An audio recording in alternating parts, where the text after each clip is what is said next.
Operation lotus को लेकर पंजाब में राजनीतिक बयानबाजी रुकने का नाम नहीं ले रही। आपने गवर्नर के निर्णय पर प्रश्न उठा दिया, पूछा विधानसभा सत्र को रद्द करने से पहले पंजाब के अटॉर्नी जनरल से आपने सलाह क्यों नहीं ली। अकाली दल ने ऑपरेशन लोटस को लेकर दर्ज कराई आप विधायकों की एफआईआर पर प्रश्न उठा दिया।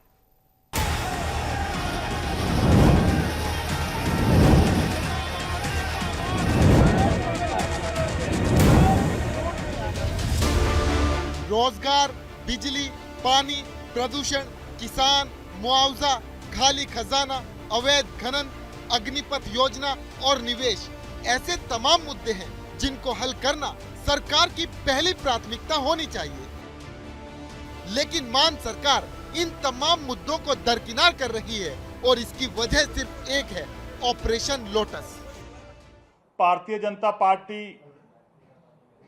लगातार अपने ऑपरेशन लोटस ਦੇ ਰਾਹੀਂ ਵੱਖ-ਵੱਖ ਸੂਬਿਆਂ ਦੇ ਵਿੱਚ ਵੱਖ-ਵੱਖ ਰਾਜਨੀਤਿਕ ਪਾਰਟੀਆਂ ਦੀ ਸਰਕਾਰਾਂ ਨੂੰ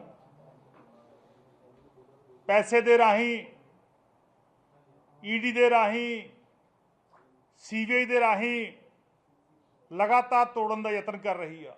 ਲਗਾਤਾਰ ਲੋਕਤੰਤਰ ਰਾਹੀਂ ਚੁਣੇ ਹੋਏ ਲੋਕਾਂ ਦੇ ਮਤ ਦੇ ਦਾਨ ਰਾਹੀਂ ਚੁਣੇ ਹੋਏ ਨੁਮਾਇੰਦਿਆਂ ਨੂੰ तोड़ रही है, खरीद रही है।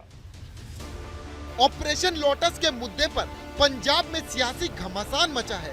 बीजेपी और आम आदमी पार्टी के नेता सड़क पर आमने सामने हैं।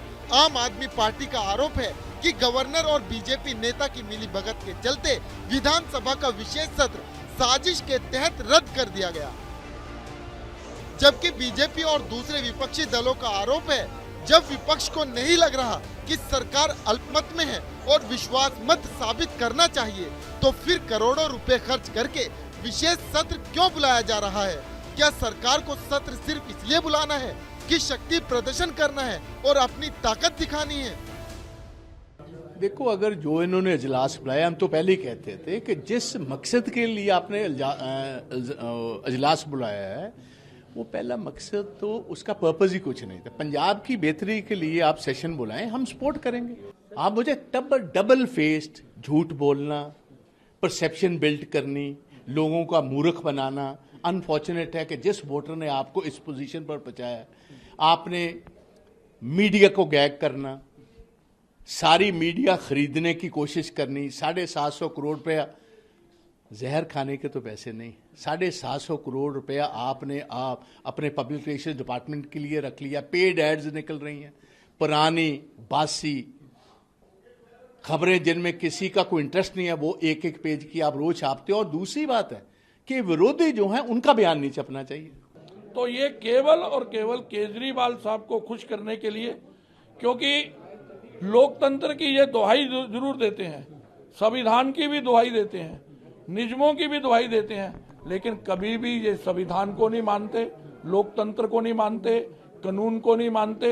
इनके लिए इनका आका केजरीवाल जो बोले वही संविधान है, वही कानून है, वही नियम है। लेकिन देश केजरीवाल से नहीं, बाबा साहब के, अम्बेडकर के संविधान से चलेगा, कानून से चलेगा, नियमों से चलेगा। इसलिए राज्यपाल जी का निर्णय ऐतिहासिक निर्णय है। विपक्ष के आरोपों के बीच अकाली नेता विक्रम मजीठिया ने एक और खुलासा किया है। मजीठिया ने आप नेताओं के द्वारा मोहाली पुलिस थाने में दर्ज एफआईआर का हवाला देते हुए बताया कि आपने बीजेपी पर कुल 34 विधायकों की खरीद फरोख्त और धमकाने का आरोप लगाया था, लेकिन एफआईआर केवल 10 विधायकों ने ही दर्ज कराई है। मतलब कि 14 तो हफ्ता एक होर पिछे चले जाओ, अज 16 दिन बीत गए आ।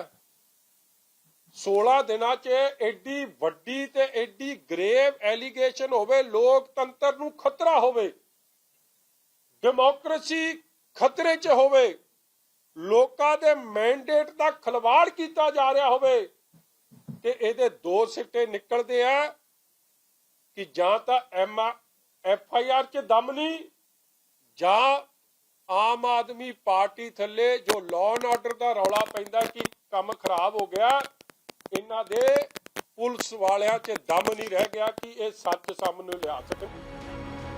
ऑपरेशन लोटस को लेकर बुने गए जाल में आम आदमी पार्टी खुद फंसती नजर आ रही है और इसलिए अब ऑपरेशन लोटस का खुलासा करने वाले पंजाब के वित्त मंत्री हरपाल चीमा गवर्नर के फैसले पर सवाल उठाकर इमोशनल कार्ड खेल रहे हैं। पंजाब विधानसभा में पार्टी के आंकड़ों को देख लीजिए। 117 सीटों वाले पंजाब विधानसभा में आप के 92 विधायक हैं, कांग्रेस के 18, अकाली दल बीएसपी के 4 और बीजेपी के 2 विधायक हैं। अब अगर 10 विधायक आप से बीजेपी में चले जाते हैं तो विधानसभा में आप विधायकों की संख्या 82 हो जाएगी और बीजेपी की 12, जबकि बहुमत के लिए बीजेपी को अब भी 47 विधायकों की जरूरत होगी। अगर 52 विधायक आप से बीजेपी में चले जाते हैं तो विधानसभा में आप विधायकों की संख्या 40 हो जाएगी और बीजेपी की 54। ऐसी स्थिति में भी मान सरकार भले ही अल्पमत में आ जाए, फिर भी बीजेपी के पास बहुमत से 5 सीटें कम होंगी। अब विपक्ष की दलील में कितना दम है इसे भी समझ लीजिए, क्योंकि जिन मुद्दों पर चर्चा होनी चाहिए वो कहीं गुम हो गए। बरनाला में नौकरी मांगने पर टीचर्स पर लाठियां बरसाई जा रही हैं। किसान मुआवजे की मांग को लेकर रेल ट्रैक पर घंटों तक धरना दे रहे हैं। पंजाब की यूनिवर्सिटीज में छात्रों की सुरक्षा खतरे में है। बॉर्डर पार से ड्रग्स और हथियार की तस्करी लगातार जारी है। एसवाईएल की समस्या जस की तस बनी हुई है। अवैध खनन को लेकर लगातार सवाल उठ रहा है। मतलब पंजाब के हालात जस के तस हैं और नेता आम से खास बनने के बाद खुद के मुद्दों में उलझे हैं। इस बीच सीएम भगवंत मान 25 सितंबर को गुजरात जा रहे हैं, जहां वो केजरीवाल के साथ चुनाव प्रचार में हिस्सा लेंगे। आज तक ब्यूरो। और आइए अब देखते हैं पंजाब के कोने कोने से आई कुछ और बड़ी खबरें फटाफट अंदाज में पंजाब एक्सप्रेस में। अमृतसर में पंजाब सरकार के बिजली मंत्री हरभजन सिंह आईटीओ ने ऑपरेशन लोटस को लेकर एक बार फिर विपक्ष पर निशाना साधा है। बिजली मंत्री ने कहा कि विपक्षी दल भले ही ऑपरेशन लोटस के साथ खड़े हों, लेकिन आम आदमी पार्टी के नेता ऑपरेशन लोटस को फेल करके ही मानेंगे।